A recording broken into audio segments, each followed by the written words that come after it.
Hey everybody, it's Gene Simmons and you're listening to Pod of Thunder. But you knew that, didn't you?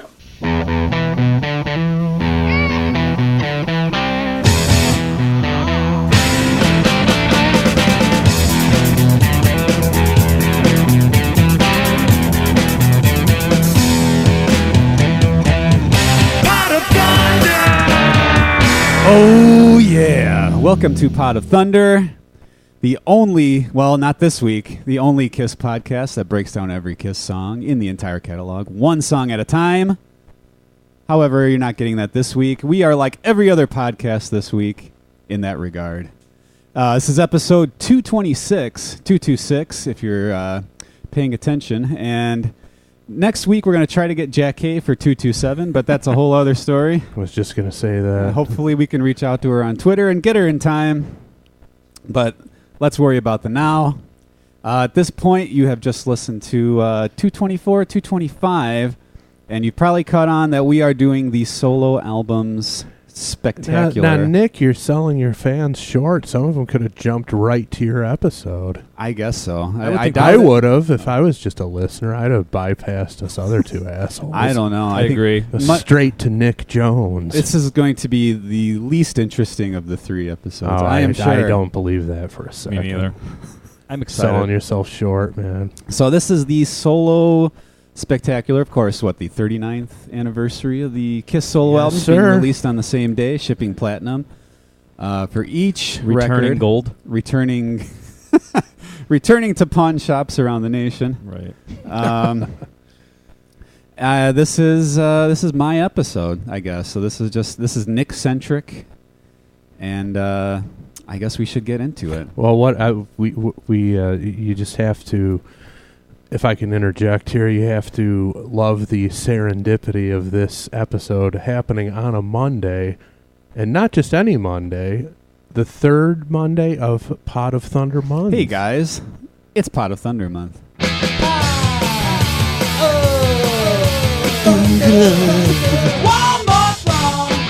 And that was my solo song. Yeah, there it is. Let's analyze it, get it over with. Let's break down the first So lyric. what were you saying in that first verse there? Yeah, where did come from? Actually, I don't want to know where that came from. I have my assumptions. So, Yeah. But yeah, what a convergence of events. How could we not do something special on this anniversary during this particular month? Yeah, and I don't know that the listeners are... we'll see the response. I'm interested, because we're, of course, recording this the week before. The three of us are pretty excited, I can tell, about doing these. So... We're always trying to do something special and spectacular. There you go. And I'm amazed that we were able to pull it together, but although we're not done yet, so... No. This whole thing could crumble to the ground at any moment. So, let's see. How should we go about this here? Well, there's no random song generator. No, for there any is of not. These. No, and there are messages on the machine, but we're not listening to it. We are on. No, we don't need that bullshit spoiling this special occasion. So spirits are riding high in the room today, so we're not going to address that. We'll get back to that next week when we do a Kiss song. And Andy, none of us were tipped off to the other guys' selection, so this is all coming at us as a surprise. Yep. So the anticipation is high right here in this room. Yeah, I have an email from Nick, and it says, what is it? Let me see the solo song. Solo song. I don't know what it is. He hasn't opened it yet. Yep. So yeah, it's much like a regular Pod of Thunder episode, with regard to the fact that there's a certain level of uncertainty, and there's the unknown happening here. So there's anticipation, hopefulness. Fear, perhaps. Hopefulness from the other guys. Is there hopefulness in the room right Fear, now? perhaps. I don't know. Who knows?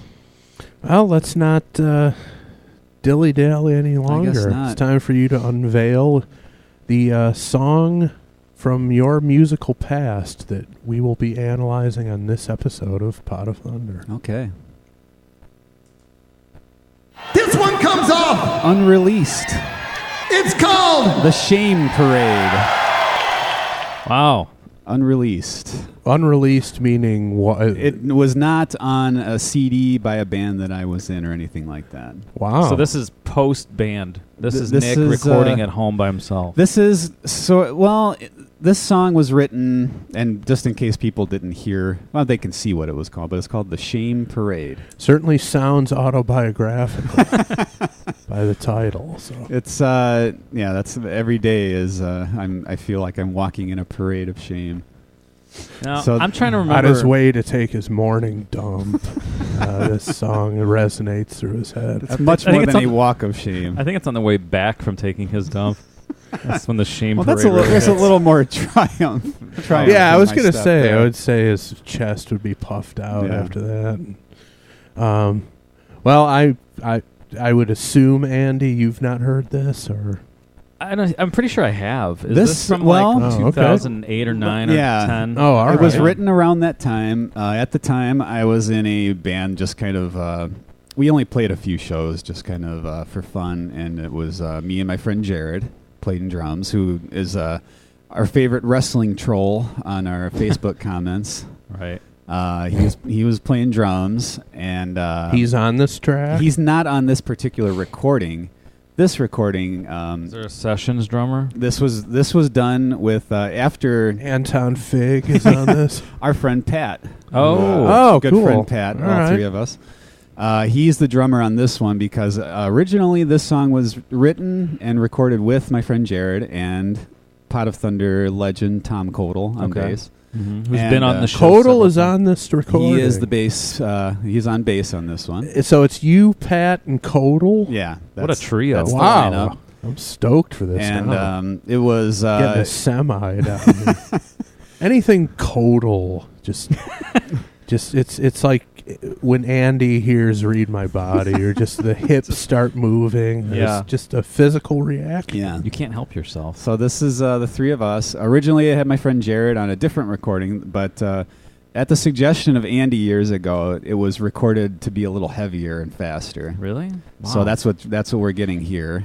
So we're getting you, Pat, and Codal heavier and faster. Yeah. Wow, this that's pretty damn good build-up. Essentially, if I say so that's- myself. That's what's coming. And I know Andy's heard this song. He's seen it performed live, but not in this fashion necessarily. Yeah, I was going to ask, when was this recorded, this version? This version, it started, I'm going to say around 2010 probably, like the drums and the guitars Mhm. and some of the vocals. And then fairly recently it was finished because Wow. I needed to get the bass on there and fix some of the vocals and things like But that. then life happens. Then You life forget happens. about it. So it's kind of one of those where basic tracks were done maybe 7 or 8 years ago, and then went back and finished it up. Did you finish it for this spectacular? Well, once we were talking about it, I had most of it already, and I'm like, all right, well, some stuff I'd like to do this song. Some stuff needs to be fixed. So, fairly like within the last couple of months, a couple of things were punched in. Yeah, but the basic tracks are older. I don't want to get too far ahead of ourselves here, but I think this is the most exciting episode in a way because we haven't heard the song.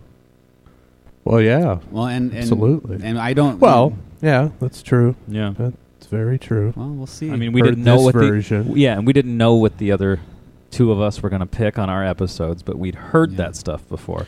This Well, is I something- didn't. I naturally assumed you just ignored my music, Andy. I know Nick has heard what I had to offer, but you being someone who doesn't really like music, be no reason for you to listen to my stuff. I like it because it's not music. All right. That's an insult. That's not very funny. Well, Anyway, this is great, man. so yeah, that's what we're getting. So the answer to the question of will Jared Ryman be featured on the show this week is no. No, I will definitely give him credit. When the song was being written, me and him were playing together, and I remember particularly the verses were worked out with me and him kind of jamming on. So it. he's basically the equivalent of, I believe his name is William Goldsmith, during the Color and the Shape sessions of the Foo Fighters, where Grohl was like, yeah, I'm just going to re-record your drums. You're done. Yeah. Well, Is that guy's name? William Goldsmith? I don't know. I know who Right, you're talking about. Don't but yeah. bother looking he, it where up, he but- left, he was done, and then he's like, I'm going in the studio and doing Yeah. yeah, I've heard And about then they that. called him and said, "Hey, dude, we didn't use your drum tracks. I re-recorded them. This You want to isn't- go on tour?" This isn't It's like, really no. He's like, yeah, I'm this good. isn't really the same thing. It's more of the drum. No, it's not quite the same thing. Not quite on Foo Fighters level. But then again, I haven't heard it, so I don't want to No, sell no. it short. In this case, the drum parts were originally done by him, and Yeah, then yeah. that kind of feel was, I guess, reinterpreted because I had a version recorded, and then Pat came in and he did it. And that's about it. So you did this all at your home studio. It was or your home this, setup. That's all I ever have done. I've never been in a professional studio as a talent. As in engineering capacity, I've done a few things. Oh, okay. But as far as a talent being recorded in an actual professional studio, that's never happened. It's just always been me kind of putting away at it at home. So. Hey, you can do some great shit at home these days.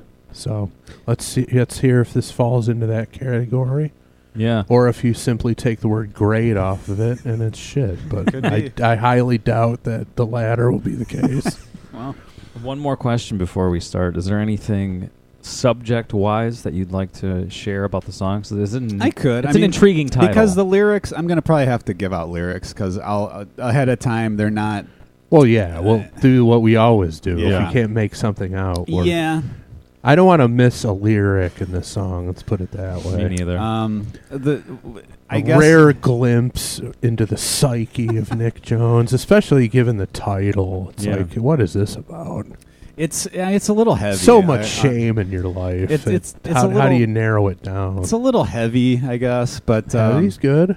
it's initially the idea. It's just a pun, like a play on how you have parades, different parades, and it's the word pride is always in there. I thought, well, what if there was a Oh. parade where it was a shame, a situation where you have somebody going to it, and then somebody like in the parade or a mass of people are behaving in a way where you're kind of ashamed to be there. Oh, so it's not the. I love it. Or you're It's not unlike the lyrics to my tune.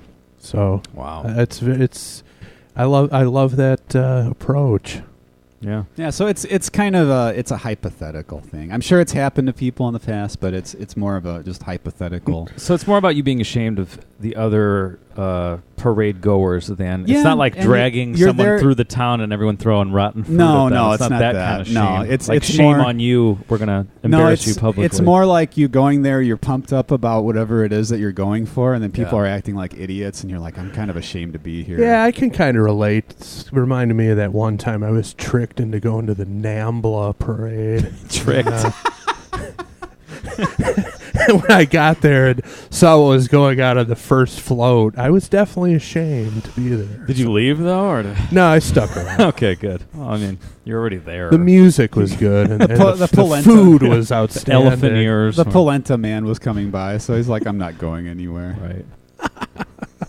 Well, isn't it polenta? Polenta. Yeah, you know what? Polenta is the- Polenta's the corn thing. Yeah, that's the right. Spanish thing, Pardon, right, or whatever. pardon Yeah. me. The polenta. Maybe man. they had a polenta man there. There was some of that, very Deep fried it's- polenta. If you can't have phallic symbols at a NAMBLA parade, have a log of polenta There going you go. around. All right, no more bullshit. I'm ready for this. All right, Let's here get into here it. goes nothing. Balls to this song. What did he say? Balls to this song? That was that actually is an appearance by Jared. That is Jared, right? I That's thought that was his Jared. voice. so he um, is on the episode, on that's the from- show this week. That's from an original like recording session where me and him and Tom were recording, and just I forget why he said it, but I'm like, all right, let's do this one next, and then he said balls. balls to this song. I love that. You know what? This is that inclusion is reminding me of two Motorhead songs. First one is "I Won't Pay Your Price" from Overkill. Okay. The very beginning, Lemmy's he goes, "I'm so drunk," and then they cut into the song. And then the second one, I'm pretty sure it's the opening track to Inferno, and I can't think of the title of it. You probably know what I'm talking about, but you hit play on the disc. He goes, "Turn the bass up, would you?" That's not the intro. That's not the opening track. Oh, okay. But I don't. All right. I don't remember which one it is. You've but heard. You know yeah. what I'm. Oh yeah, talking turn the bass up. Ugh. Yeah. So yeah, I love it. I'll immediately making a Motorhead connection. Never a bad thing. Plus, Jared is a Motorhead super fan, so there you go.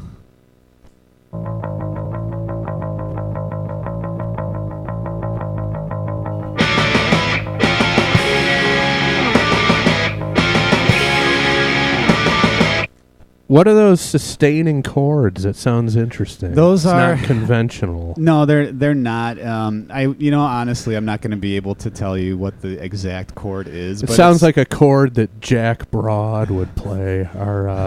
Our extremely musically sophisticated guitar playing. Well, listener. there are going to be a little bit of odd chords in this one, but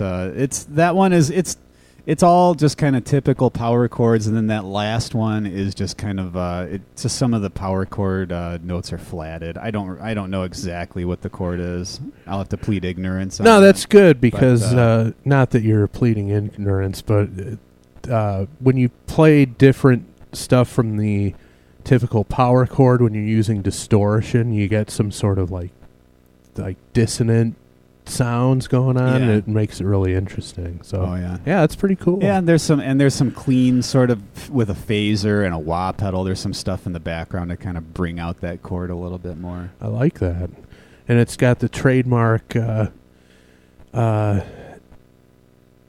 Nick Jones thin as onion paper guitar tone. Well, from the C.C. DeVille school of guitar.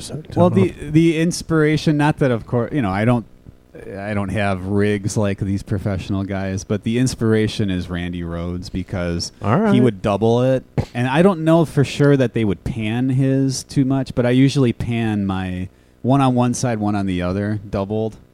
So whether it's a desirable effect overall, I don't know, but just always something I enjoyed.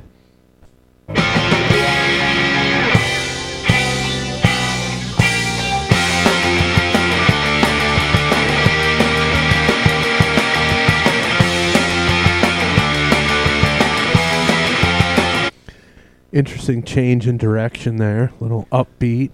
Yeah, that's kind of for a while. Probably still, even though I haven't written a song in a long time. But for a while there, it's kind of doing the juxtaposition to try to make an exciting moment in a song was a big thing for me. Right. I don't know. Nothing to say? I was just going to say the unconventional nature of the song is not surprising because I would never expect conventional from Nick. No. So. No, but you cleaned up the guitar tone for that transition there a little bit, it sounded like. Well, switched over to the clean channel on your Line 6 amplifier. Is this recorded on the Line 6? Line 6, and then some of it, I think, a couple of things were done on, I got a little Marshall that I did too. There you go. So it's kind of, it's a bit of a collage of of things That's going what the on. pros do So. when they're of the mind to do it, mixing different amp tones and whatnot. So.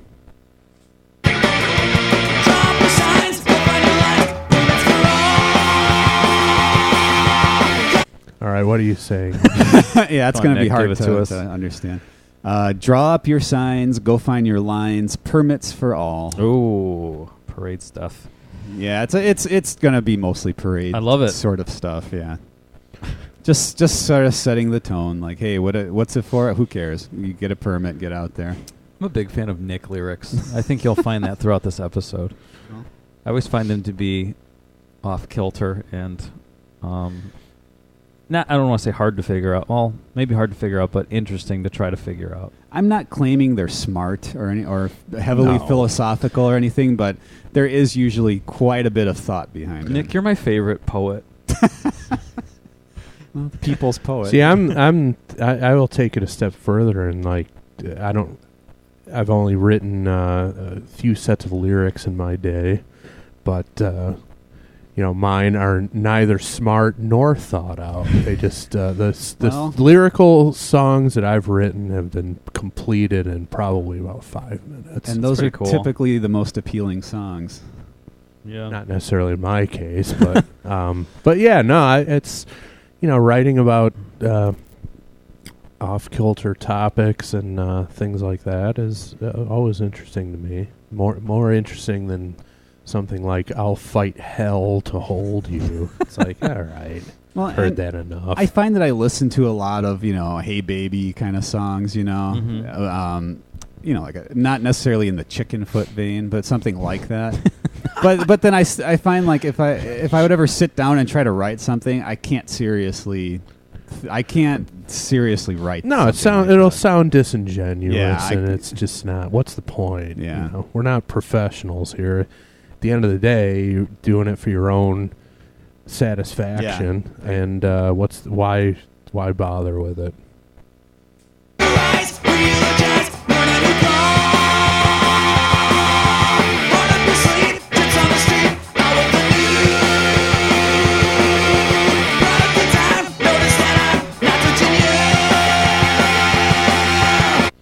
Yeah, There's a lot there.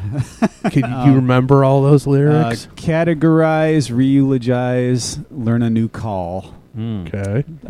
Basically about, I guess, going out and chanting, being in part of the group. Yeah, like the hey ho ho, whoever's got to go kind of thing. Yeah. Or whatever. I mean, that's more of a protest thing. The re-eulogize part is kind of based on kind of almost hijacking ideological things. Like taking something general and applying it to your exact specialized agenda. Sure. Kind of. It's the whole, what do we want? Table showers. When do we want them? Now. Right. Is that kind of what you're getting? Yeah, at? yeah. Yeah. No, that makes sense. That's good. Let's see. Heart up your sleeve. Drips on the street. Like you're... I guess I don't know what that line means. Actually, it's this, drips on the street is a good line. That's kind of just a. It's better if it doesn't mean it. Well, it kind of plays into the shame thing. It's like instead of wearing your heart on your sleeve, it's up your sleeve, and some of it's dripping out. I guess. Oh, you said heart. Heart up your sleeve. I think you said hard up your sleeve. Oh, well, Sorry. that's not bad. Roll up your sleeves. Roll Go it up ahead with vigor. That's not bad. I should re-record it. Well, it could be interpreted any different way. Out with the new, which I don't even remember what that means. It's a twist on out with the old. Yeah, in a with lot the new. of wordplay. Wordplay is good. What's the last one? I forget now. It's the I forget the first part, but it's notice that I'm not touching you. Kind of like when you're a kid and you're antagonizing somebody, you're sticking their finger in their face. That's and great. Not touching Normally, you, I'm not people touching notice you. it when Nick is touching them. They react accordingly. Oh, it's product of time. Notice that I'm not touching you. Huh. That's good. I like that. I will say sonically that I'm getting a major Nirvana vibe. Definitely from the vocals. Did you double these vocals like Cobain? This is no. This is a single. The part coming up here is a double, but that heavier verse part, that's a single. But I copied the track and added an effect to it and put it in the background to kind of give it that effect, like a little bit of delay. Yeah, or something like that. same principle. I guess so. Yeah. No, that sounds good. I will say that Nirvana was never a big deal for me, but in recent years I've kind of gained a new appreciation for them. As a friend of ours, a guy who used to play at the cafe moved out of town, and he was trying to get rid of all his CDs, so I went over and grabbed him and ripped a bunch to my iTunes, and he had Nevermind and In Utero in there, and I'd never owned them, so I ripped them to my iPod, and they come up in shuffle. And again, like with all music, when it's super overexposed, you get kind of sick of it. Yeah. Like Led Zeppelin. Yeah. Love Led Zeppelin. I really don't need to hear it ever again on the radio. Yeah. You know? But when it comes up randomly on shuffle, it's like, okay, this is cool. Yeah. Same with Nirvana. I'm kind of reappreciating their work, and definitely hear it in the vocals. I don't know if it's a conscious influence. I don't think it's conscious. I always have liked Nirvana, and I always liked the even though I forget where did they get that from, the Melvins, where it was the the clean and then distortion all of a sudden. I think the probably? Pixies. That's right. Yeah. Yeah. That I have always enjoyed that. So I guess there's a little bit of that in this. All right. Yeah, it's not. I don't think it's consciously inspired by anything. I think it was just whatever came out. But yeah, I always liked Nirvana, so entirely possible. Push for the cameras. Hope for rain. Push for the cameras. Seed and grain. That's the chorus. What were the lyrics there? Blush for the cameras, hope for rain. Blush for the cameras, conceit ingrained. Damn. So those are the lyrics there. Oh, some anger in there. Yeah. Conceit ingrained. Where's that lyric coming from? That's just that I think comes from how the word pride is thrown in a lot of the times in a lot of these different parades. Mm-hmm. And kind of this goes to sort of, I guess I'll get into the whole Catholic thing a little bit, how pride is technically considered the original sin. All right. So Interesting. It comes from that. Okay. Just, yeah, I was trying to think of all angles. Interesting. Now the vocal style there is, to my ears, decidedly flying errands, tapping into your previous work. You can take the Nick out of the flying errands, but you can't take the flying errands out of the Nick. Yeah. Well, it's like any. suppose so. I mean, It's- think about it. How many singers, when they move on to something else, they have a completely different sound and Right. approach to their singing? Probably not many. Answer is 0. Yeah. So Well, that's but, that's you know, my clean voice. That's just how it comes out. So there I don't you know. go. Just that. I don't know if it's a twang or a drawl to it, but when I hear it, it's instantly flying errands to me. And now it will be to you too that you've heard some flying errands. Yep. You people listening all over the planet.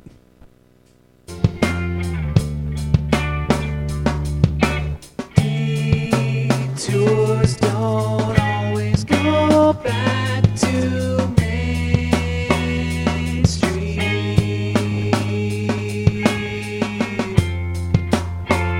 Oh, Gets okay. What? There's a gap there. What are those lyrics? Detours don't always go back to Main Street. Wow, I got that's that one. profound. Yeah. Maybe That was it. That was the only lyric in that section. Yeah. Oh, okay. that was it. Stretched out. Yeah, little bit.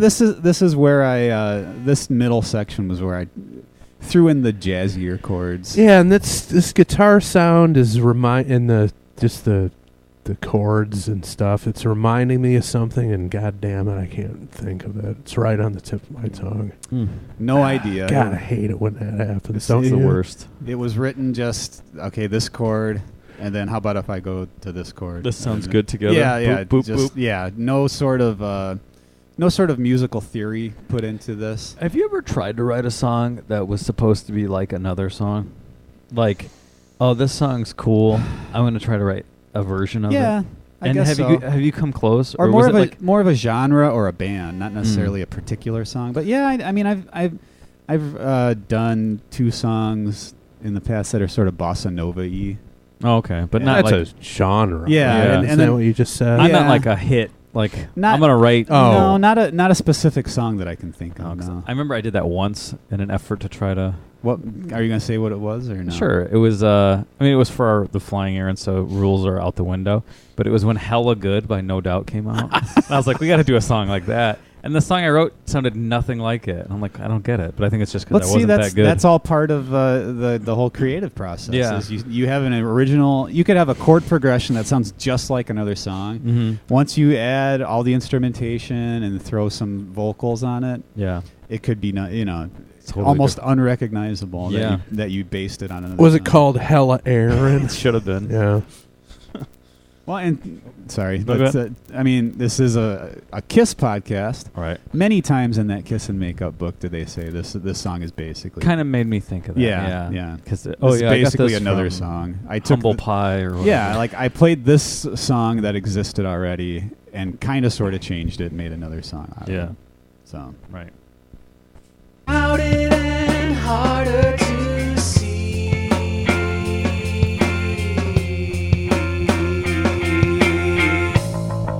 I like how you varied up the that sustaining note on the vocals. Yeah, Almost just like a vibrato type thing. Yeah, that was a unplanned sort of. Let me record this a bunch of times and see how it turns out. It's the best stuff, Experimenting. as we've talked about, and not necessarily saying that's what it is here, but there's some examples of it throughout some of the stuff I've done where it's like you made a mistake in the recording and you kind of know you did it when you played it, but then you're like, let me listen to it and see what it turned out, how it sounds, and it actually ends up sounding pretty good. Or you wish, or this is true in my case, you wish you could fix a mistake, but you're out of money, so you can't. Yeah. So, but then over years of repeated listening, the mistake is now part of the song. Yeah. And a lot of times, as we know, or anybody who's in a band knows, you know it's a mistake. Nobody else on the planet knows it's a mistake. And I've found whenever I've done any kind of recording, the first take is usually like 90% right, and then there's probably 5 to 7 takes that are like 0% right. But like, no, you'll get like one verse into it, and you're like, ah, fuck, and then you keep getting worse and worse and worse, and then it comes back, and then you nail it. That's Yeah. how. And a lot of times, that sounds right on to me. a lot of times on the fly, it's like, well, I'm just playing a chord here for a couple measures. I should do something else. Yeah. And you kind of just come up with something in the recording setting. Right. And that's kind of the blessing and the curse of home recording, is like you're not on the clock. The meter isn't running, so to speak, so you can conceivably do as many takes as you want, but you could also overthink it and stuff. Yeah. Whereas in the studio, there's some pressure there. Yeah. And sometimes that pressure enables you to get shit done quicker and pull stuff out of yourself without thinking too much about it. Because back in the day, eventually, and how it should be with pretty much albums in general or whatever, it's like eventually you just got to put the shit out and live with it and move on to the next project, you know? Yep.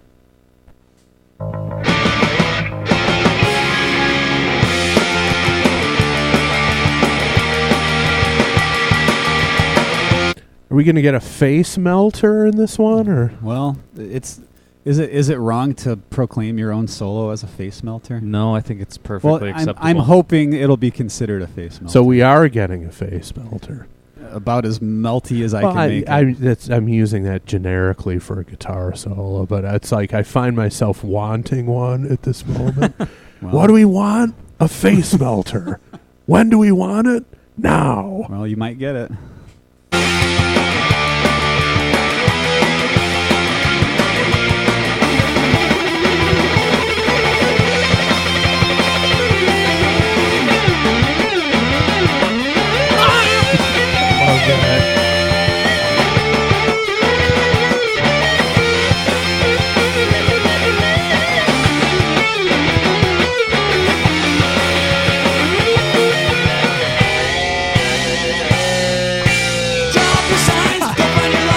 That was great, So there you man. have Yeah, that was Enjoyed awesome. that.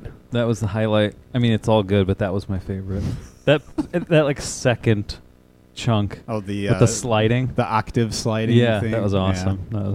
That's great. Yeah, I mean, you could spend some time taking that section by section, but the way you opened with all that staccato picking and stuff, that's something I'm just simply not capable of in my guitar playing. I've never been able to just really just pick every note that quickly. You know, there's a lot of hammering on and pulling off with my left hand in my style. So that's something I've always envied about other guitar players, but I simply don't have the time or the discipline to sit down and incorporate it into my own style. So that was pretty cool. What else was I going to say? It reminded me of "Play with Me" by Extreme at the beginning. Yeah, I guess so. Well, hey, anytime somebody's comparing you to Nuno Betancourt, it doesn't get a whole lot better than that. Not necessarily playing what he's playing, but No, but I just meant that because it's like that same style where it's like that muted staccato picking where he's doing what is that? The Flight of the Bumblebee? No, it's not that. It's but I don't know whatever. what it is, but We're it's terrible. a classical piece. Yeah, It's probably Hall of the Mountain King. We'll say that for everything now. Since we were wrong a couple episodes Now, how ago. composed is that solo? that solo was composed entirely. 100%. Yeah, I mean, Sounded like it. to me. it was composed. Everything and- fit where it should. Yeah, you could kind of tell if you listen to it that it was written in sections. You had the verse going on. It's an entire verse, and with each set of verse, I guess, lines in there of the 4. Mhm. Each one, it was just like, okay, I wrote one for this line, then I'm going to have it go Wow. for this one. So It's in sections. Did you write it thinking of the lyrics? No. Is that what you meant? Oh, No, okay. no, I thought no. you meant like No, I'm just- this sound matches the mood of this line. I thought that's what Oh, I was no, gonna no, say, no. damn, you went Well, I pretty mean, I deep tried there. to make it match the mood of the song, Okay. whatever that might be. But shame. no, it was just a shameful solo. Putting others to shame. No, it was. I mean, it was written in sections. It's four separate sections it was written as, and then kind of played that way. So when I listened to it back recently, I was like, well, there's not much of like crossing over. It's kind of like, okay, this part's done. Now here comes this part. Now here comes this. So it's compartmentalized, if you will. I have a solo like that, not in the song that's in my episode, but on another song on the Mean Reds album. That's exactly this. It's a bit shorter than that, but it's the solo on Tasty Rhythm Man. It's 4 distinct parts. Yeah, that's what happened here. It's very similar. So no, that was great. It was a lot of high energy and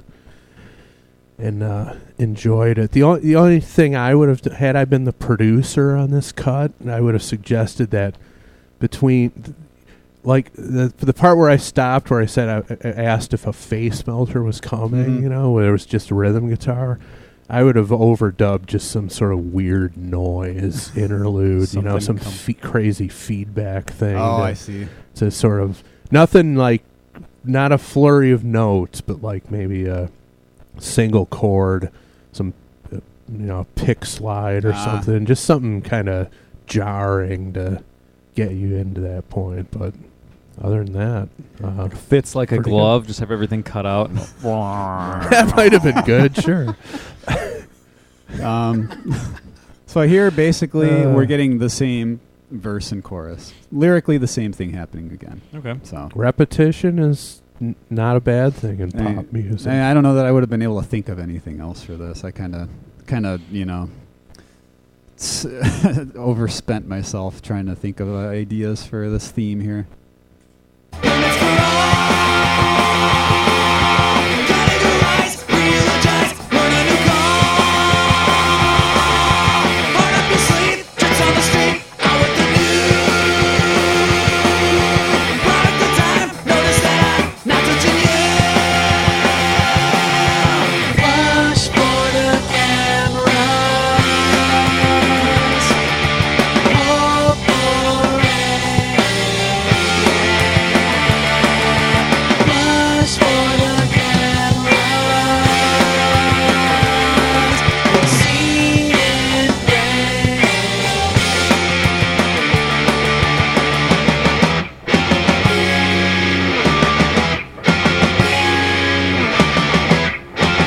Are you doing something different with those sustaining chords here? No. It sounds a little different. I mean, it's different takes, I guess. It's the same thing though. No, I mean, it's a little different effect on it. It sounds like it's standing out a little bit more. It might just be. It just. I love that though. It I just love happened that. that way in the mix toward the end. It Whatever stood out that more. chord is, or just moved a note up or down a fret.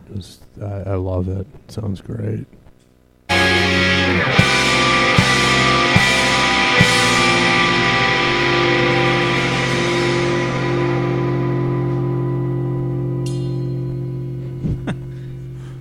Andy's laughing. Yeah, I got the little because Pat threw in a little ride bell hit at the end there. There was which is a reminiscent of something. Yeah, there was a band that we did like a side joke band. Me, Nick, Bob, who's been on the show several times, and this guy Josh way back in the late 90s, and at the end of every song had a ride bell like that. Yeah, so that was Out of just, 28 songs that were all like a minute long or less, everyone ended with a ride bell.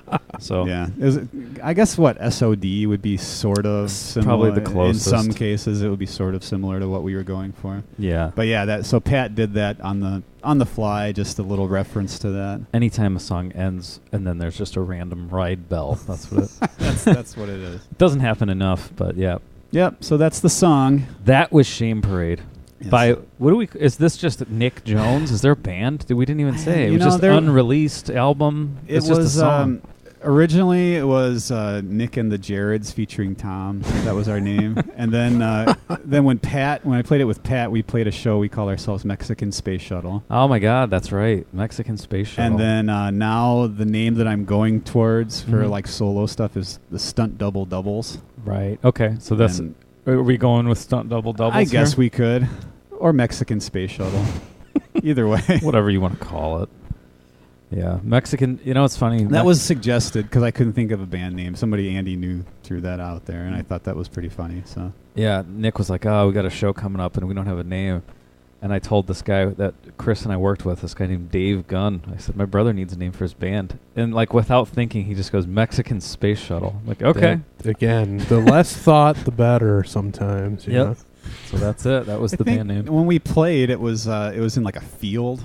Yeah. And we got introduced by a mutual friend of ours, like before we played. And when he said the name, afterward he goes, Mexican Space Shuttle. Then after we finished playing, he goes, yeah, I didn't realize that there was like a Mexican family, like a big Mexican family having a party like in one of the yards just down the block. They can celebrate. Nobody was upset. Too. Nobody was like upset or anything. But it's not meant in a derogatory way. It's just something I thought was funny. It just sounds cool. Yeah.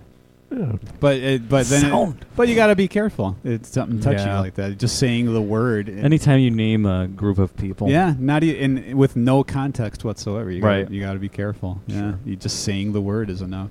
Yep. So that was Shame Parade. It was by Mexicans. Is it the Shame Parade? It's the Shame Parade by the Mexican Double Double. What band had an album called The Soft Parade? What am I? I don't know that one. Blanking on. God damn. Just and I'm now that I'm blanking on that, I'm thinking back to that center portion where I'm blanking on the comparison I'm trying to make. Man, that pisses me off. I hate that. So that was my song. I hope anybody or everybody enjoyed it. I hope you guys enjoyed it in the room. And if someone wants to listen to it in its entirety, I think are we doing that where we're putting it out there? It's your tune. I would like to. I think all three of these songs should be put out there, so people can listen to them. I'm making all of my stuff available. I'll have a download link ready to beam out there for anyone who's interested. Yeah, I think it should accompany the episodes. I think people should be able to check out the songs without us stopping because they've most likely never heard any of them. So right. So that's the episode. Hope everybody enjoyed the spectacular because, guys, it's Pot of Thunder month.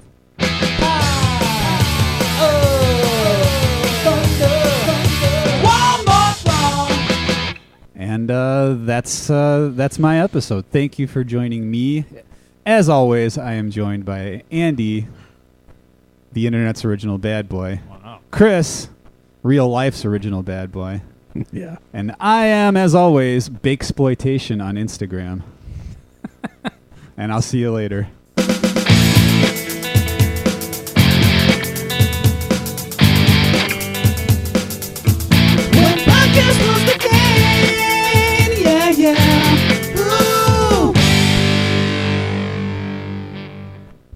Paul Stanley's Soul Spa.